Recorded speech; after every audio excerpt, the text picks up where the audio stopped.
کہ جن کا ہم تصور بھی نہیں کر سکتے.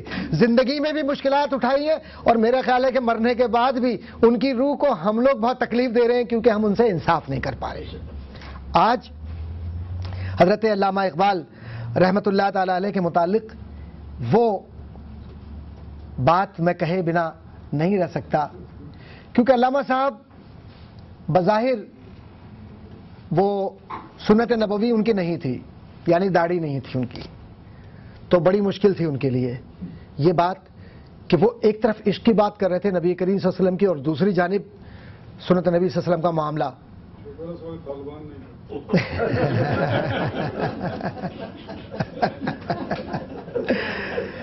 ایک بات آپ سے عرض کرتا چلوں کہ ہر دور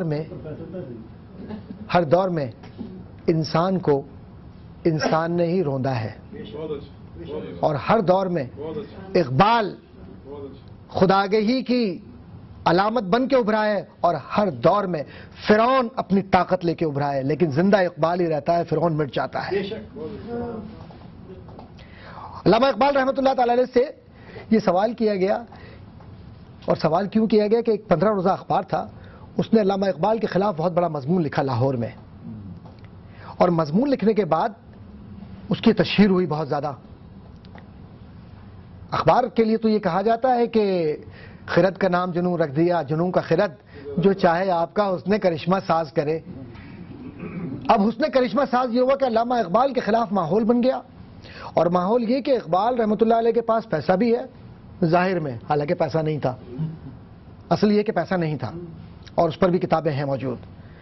اور علامہ اقبال رحمۃ اللہ علیہ بہت بڑے فلسفی بھی ہیں، اسلام کی بات کرتے ہیں، یہ بھی بات کرتے ہیں، اور حج نہیں کیا.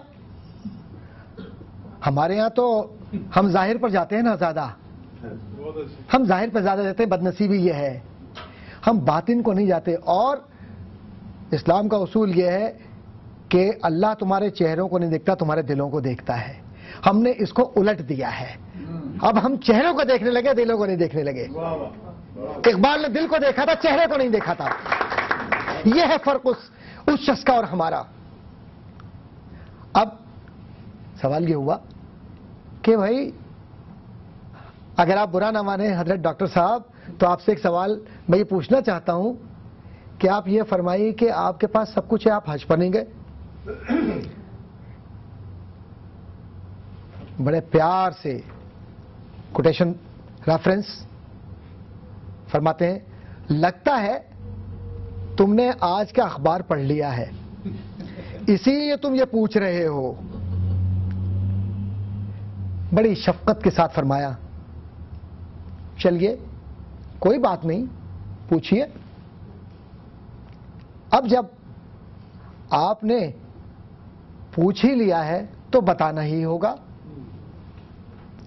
تکیے کا سہارا لیا، کچھ ذرا سا اوپر کی طرف اٹھے، کمزور اقبال، طبیعت کی خرابی.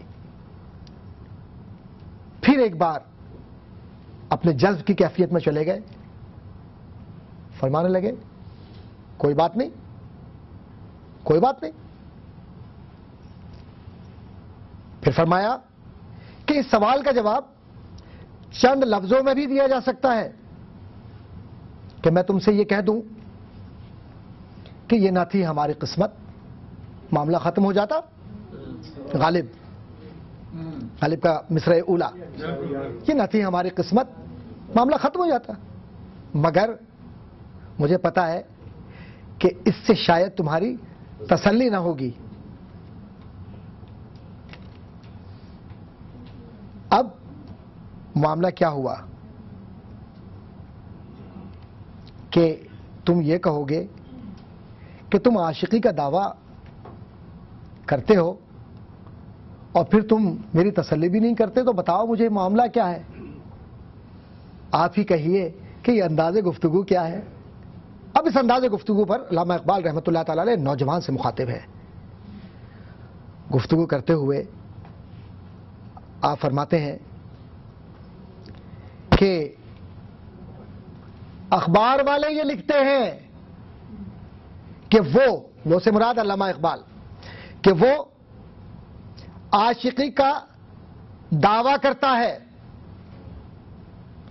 لیکن سنو، میں یہ کہنا چاہتا ہوں، عاشقی کا دعویٰ تو بہت بڑی بات ہے، ادھر تو غلامی کا دعویٰ بھی بہت مشکل ہے۔ کیا خوبصورت جملہ ہے، سوچئے کتنا بڑا جملہ علامہ اقبال نے کتنی آسانی کے ساتھ کہا۔ ویسے علامہ ہی کی یہ تاثیر ہے کہ وہی لکھ سکتے ہیں، کوئی اور علامہ اقبال جیسا اقبال نہ آج تک ہندوستان نے پیدا کیا، نہ پاکستان نے پیدا کیا، اور شاید نسلیں گزر جائے اقبال جیسا لکھنے والا نہیں پیدا ہوگا۔ حرف آخر ہے۔ میری یہ خواہش ضرور تھی، جان سے عزیز آرزو بھی، کہ میں حج کروں، لیکن جوں جوں بوڑھا ہوتا چلا گیا یہ آرزو جوان ہوتی چلی گئی۔ انسان واقعات و حالات کے ہاتھ میں کھلونا ہوتا ہے۔ میری تمنا تھی کہ جاؤں اور خاصے وقت کے لیے چلا جاؤں۔ کبھی سوچتا ہوں کہ ایسا جاؤں کہ لوٹ کر نہ آؤں۔ یورپ کے سفر یعنی گول میز کانفرنس سے ضمناً ادھر جانا، کعبے کی طرف، مکے کی طرف، مدینے کی طرف ضمناً ادھر جانا سوء ادب کے خلاف۔ حالات بڑی تیزی سے نامساعد ہوتے چلے گئے۔ اس گھر میں آتے ہی رفیق حیات نے رخت سفر باندھا۔ حالات اور ہی نامساعد ہو گئے۔ Now I have to play the father and the mother both.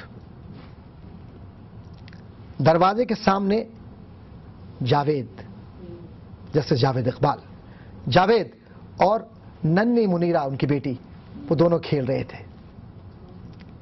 انہیں دیکھو، اشارہ کیا، وہ میری طرف دیکھ رہے ہیں، دونوں بچے۔ تم ہنوز بچے ہو، تم تو اب بھی بچے ہی ہو، نوجوان سے مخاطب۔ تم ان کی نگاہوں کو پڑھ نہیں سکتے کہ ان کی نگاہوں میں کیا ہے۔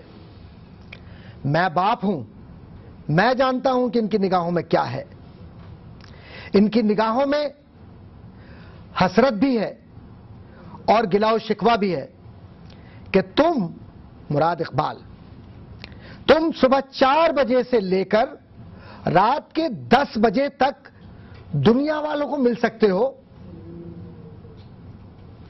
اگر ملنے کا وقت نہیں تو صرف ہمارے لیے نہیں۔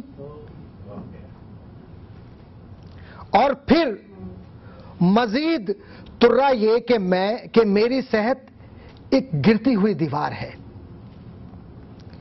یوں لگتا ہے کہ جیسے میں کبھی صحت مند تھا ہی نہیں۔ کیا جملہ ہے!